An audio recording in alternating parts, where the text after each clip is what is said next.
Okay, so hold on. Let me get this straight here because I'm trying to get the numbers right. Now, we'll generalize, okay? I asked who among you is struggling with illness that won't seem to quit, doesn't matter what you do, or that you're just not yourself even though you're supposedly better. Tens of thousands of members of NewsNation came forward with concerns, questions about your own health of loved ones. So tonight, we continue, and we're trying to get answers, really beginning at the beginning of what the hell are we dealing with, and why aren't we hearing more about it? Joining us now, immunologist, long COVID specialist, okay? This is an emerging field. NYU Langone Health, okay? Dr. Purvi, Doc, how do I say your name? Purvi Parikh. Purvi Parikh. Okay, Doc, thank you very much. I got the brain fog. It affects phonics.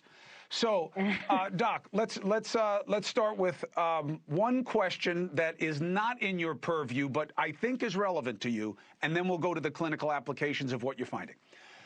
I have asserted that we need to know where coronavirus 19 came from, because if it was created, we need to know how so that people like you can get answers about what it's doing to the rest of us. Do you agree, or am I missing something? Well, I mean, all information is good information, because right now we're learning about long COVID, even acute COVID still, right, as we're treating it. So any information is helpful. And this virus and the nature of the virus is helpful in not only what's happening to people when they get sick, but for months and even years after. So I can't say it wouldn't help. All information is good and needed at this time.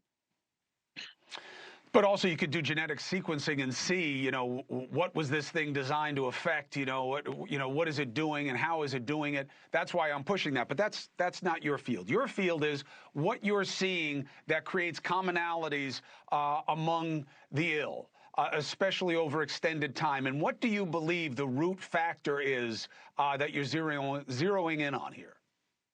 Right. So there are multiple theories. We don't know the exact cause, but the three main theories center around inflammation. So there is some type of inflammatory process going on in the body for some individuals for months, even years after they get sick and quote unquote recover from COVID-19 that's causing these symptoms. And the three theories are: one, are there pieces of the virus left behind?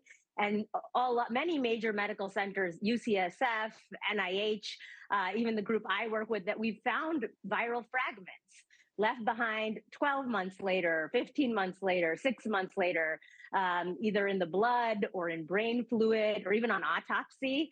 The other thought is this in itself like an autoimmune disease where your own immune system attacks itself?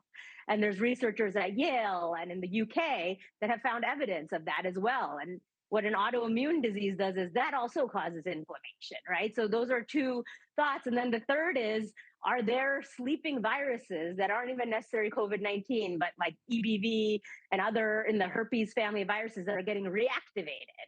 And that's causing the inflammation. So again, the thought is inflammation, and how we get there might be one of these three pathways or a combination of them. So look, good on NYU for taking the initiative here. And there are a handful of research centers and different health systems around the country doing it.